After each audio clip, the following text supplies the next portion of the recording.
الحمد لله الذي لم يلد ولم يولد ولم يكن له كفوا أحد. أشهد أن لا إله إلا الله وحده لا شريك له، وأشهد أن سيدنا وسندنا ونبينا محمدا عبده ورسوله. أما بعد، أعوذ بالله من الشيطان الرجيم. بسم الله الرحمن الرحيم. قد أفلح من زكاها وقد خاب من دساها. صدق الله العلي العظيم وبلغنا رسوله النبي الكريم الأمي الأمين، ونحن على ذلك لمن الشاهدين والشاكرين والحمد لله رب العالمين. اللهم صل على محمد وعلى آل محمد كما صليت على إبراهيم وعلى آل إبراهيم إنك حميد مجيد. اللهم بارك على محمد وعلى آل محمد كما باركت على إبراهيم وعلى آل إبراهيم إنك حميد مجيد.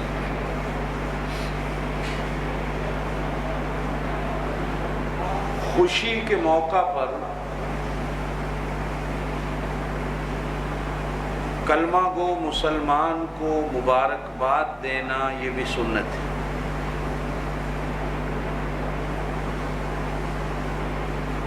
اور کسی پریشانی کے وقت کلمہ گو مسلمان کی پریشانی میں شریک ہو جانا یہ بھی سنت ہے.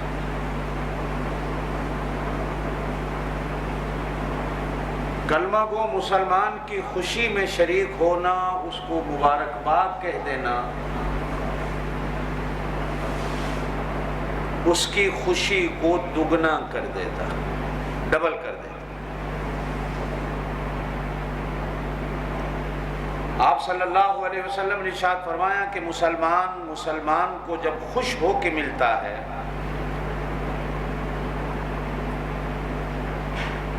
چہرے پہ مسکراہٹ لاتا ہے، دونوں مسلمان ہنس کے ملتے ہیں، تو آپ صلی اللہ علیہ وسلم نے فرمایا اللہ پاک دونوں کو صدقے کا ثواب دیتا ہے.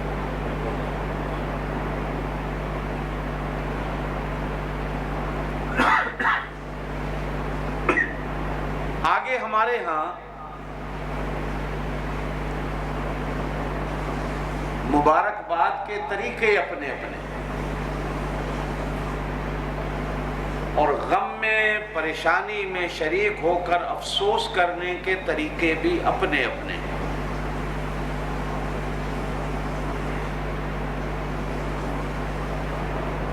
اب جیسے آج عید کا دن ہے،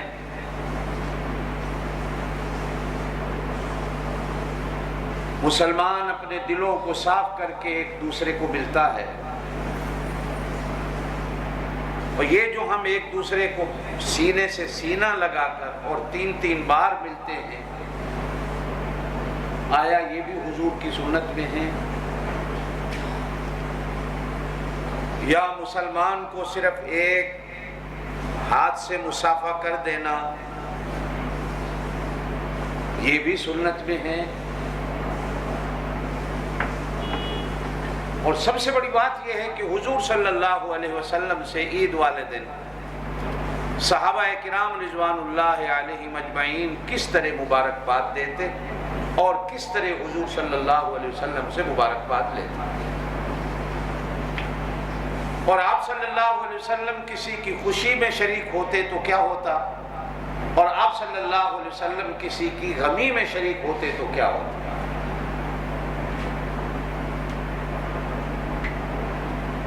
آپ صلی اللہ علیہ وسلم اگر کسی بیمار مسلمان کو پوچھنے جاتے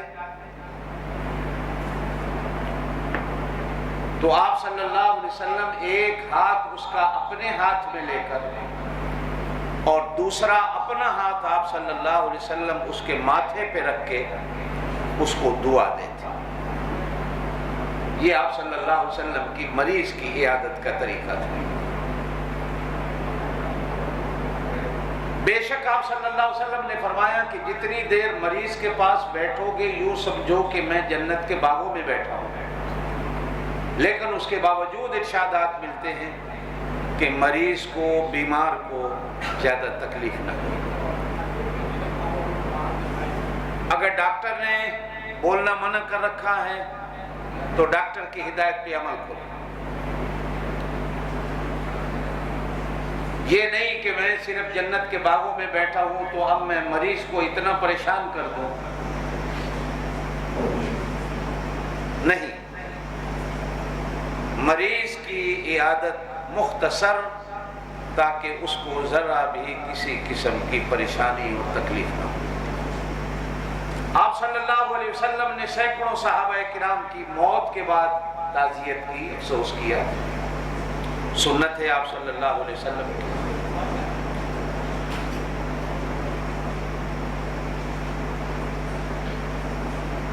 آپ صلی اللہ علیہ وسلم نے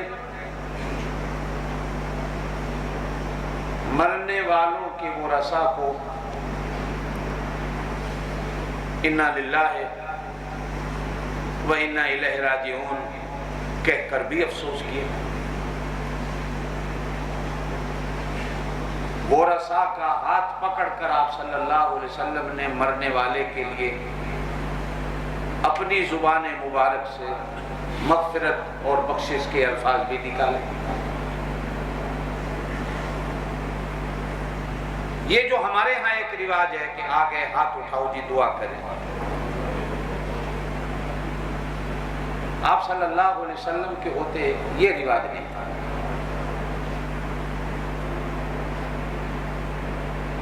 ہاں، بزرگان دین نے، بڑے لوگوں نے اس کو بھی ایک افسوس کا طریقہ بنایا، لیکن آپ صلی اللہ علیہ وسلم کا اپنا طریقہ ہے مبارک. یا تو انا للہ و انا الیہ راجعون، یا مرنے والے کے ورثاء کا ہاتھ پکڑ کر آپ صلی اللہ علیہ وسلم نے اللہم اغفرہم ورحمہم وعافہم واعف عنہم واکرم نزلہم ووسع مدخلہم واغسلہم بالماء والثلج والبرد کے الفاظ کہہ کر مرنے والے کی بخشش کی دعا کی بغیر ہاتھ اٹھائے ہوئے.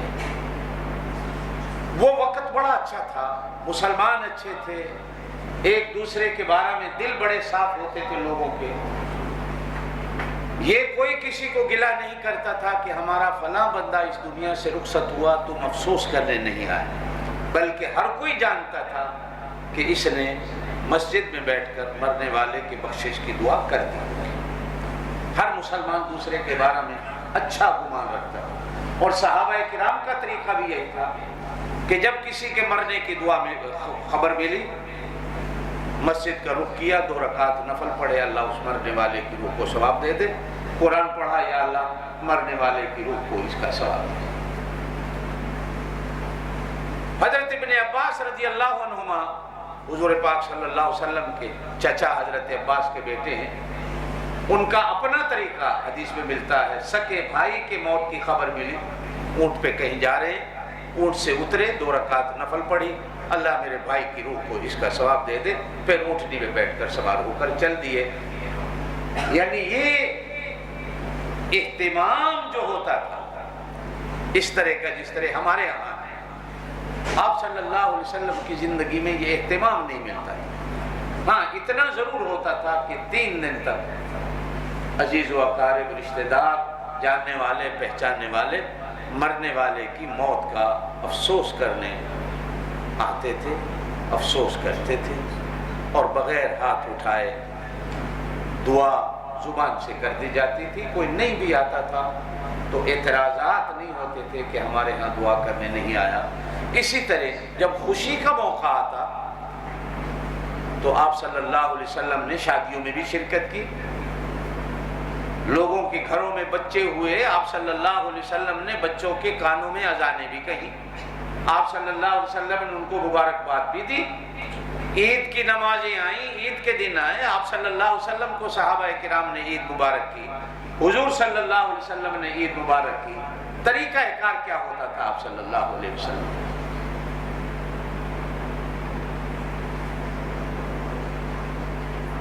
آپ نے بھی دنیا میں اس وقت بھی کئی لوگ دیکھے ہوں گے وہ ایک ہاتھ سے مصافحہ کرتے،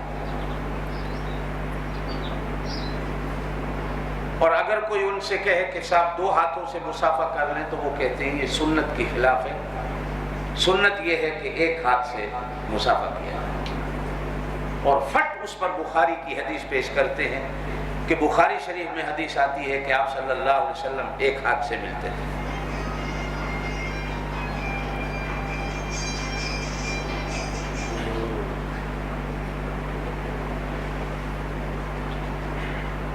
میرا خیال ہے یہ چھوٹا سا مسلمان اور بڑا مسلمان بھی جانتا ہے کہ آیا یہ ادب ہے یا یہ ادب ہے۔ ذات رسالت کے بارے میں ہم اتنا بھی سوچ بھی نہیں سکتے کہ حضور صلی اللہ علیہ وسلم نعوذ باللہ نعوذ باللہ نعوذ باللہ، اتنا ادب بھی نہیں کہ آپ ایک ہاتھ سے مصافحہ کرتے ہو۔ آپ اور میں جب بڑے سے ملتے ہیں تو کیسے ملتے ہیں؟ صحابہ کرام جب حضور سے ملتے ہوں گے تو کیسے ملتے ہیں؟ جبکہ بخاری شریف کے اندر ہی اسی حدیث کے بعد امام بخاری نے دوسرا جو باب باندھا ہے وہ دو ہاتھ سے مصافحہ کا ہے۔ یہاں علماء نے لکھا ہے کہ ہو سکتا ہے حضور صلی اللہ علیہ وسلم نے جس بندے سے ایک ہاتھ سے مصافحہ کیا ہوگا، ہو سکتا ہے کہ یہ ہاتھ آپ صلی اللہ علیہ وسلم پیشاب کر کے اٹھے ہوں گے، پخانہ کر کے اٹھے ہوں گے، یا کوئی اور کام کر کے اٹھے ہوں گے، یا یہ ہاتھ مصروف ہوگا۔ اس لیے کہ امام بخاری رحمۃ اللہ علیہ نے بڑا انصاف کیا اپنی حدیث کی کتاب میں کہ دونوں باب، ایک ہاتھ سے مصافحے والا بھی باب باندھا ہے، اور اس کے دوسرے صفحے کے بعد امام بخاری نے دو ہاتھوں سے مصافحے کا بھی باب باندھا۔ حیران ہوتے ہیں ان اندھے لوگوں پر کہ ایک صفحے کو تو لے لیتے ہیں، دوسرے صفحے کو چھوڑ دیتے ہیں، دوسرے صفحے کو چھوڑ دیا جاتا ہے۔ آپ صلی اللہ علیہ وسلم نے زندگی میں ایک بار کھڑے ہو کے پیشاب فرمایا، یہ بخاری شریف کے اندر حدیث آتی ہے، زندگی میں ایک بار، وہ بھی پیشاب کی شدت تھی، سخت قسم کا پیشاب آیا، جگہ کوئی نہیں ملی کہ کہاں بیٹھ کر پیشاب کیا جائے، تو جیسے یہ ہماری زبان میں تو اس کو روڑی کہتے ہیں، جو کچرے کا ڈھیر ہوتا ہے گاؤں کا، شہر کا، جہاں کچرا پڑا ہوتا ہے، تو ایسی ہی ایک اونچی کچرے کا ڈھیر نظر آیا۔ اب آپ صلی اللہ علیہ وسلم سوچتے ہیں بیٹھتا ہوں تو کپڑے خراب ہوتے ہیں، تو آپ صلی اللہ علیہ وسلم نے مجبوری کی حالت میں کھڑے ہو کر پیشاب فرمائے، بخاری شریف کے اندر حدیث آتی ہے۔ اور اللہ کی شان ہے کہ اب کو بندہ اسی حدیث کو سامنے رکھ کے کہے نہیں میں تو کھڑے ہو کر پیشاب کروں گا، اس لیے کہ حضور نے کھڑے ہو کر پیشاب کیا۔ تو امام بخاری رحمۃ اللہ علیہ نے اسی باب کے بعد دوسرا صفحہ جو ہے اس میں پورا باب رکھا ہے کہ حضور صلی اللہ علیہ وسلم کیسے بیٹھ کر پیشاب فرماتے تھے، اور بیٹھنے کے بعد آپ کا منہ کدھر ہوتا تھا، آپ استنجا کس طرح کرتے تھے، پورا ایک باب باندھا ہوا ہے۔ یعنی ہو سکتا ہے کہ کبھی بامر مجبوری آپ صلی اللہ علیہ وسلم نے کھڑے ہو کر پیشاب کیا ہو۔ اب زندگی میں انسان پر کبھی ایسا موقع آ بھی جاتا ہے، کبھی ایک بار۔ اب مثال کے طور پر حضور صلی اللہ علیہ وسلم نے پوری زندگی میں ایک بار ننگے سر نماز پڑھی، ایک بار پوری زندگی میں۔ آپ کی عمر کتنی ہوئی؟ زور سے کہو کتنی؟ نبوت کے 23 سال، 63 سال آپ کی عمر ہو، 63 سال 4 مہینے 10 دن، یہ آپ صلی اللہ علیہ وسلم کی زندگی مبارک، جس میں 23 سال آپ صلی اللہ علیہ وسلم کے زمانہ نبوت کے، جن میں 13 سال آپ مکے میں رہے، 10 سال آپ مدینے میں رہے۔ اس پوری 23 سالہ زمانہ نبوت میں آپ صلی اللہ علیہ وسلم نے ایک بار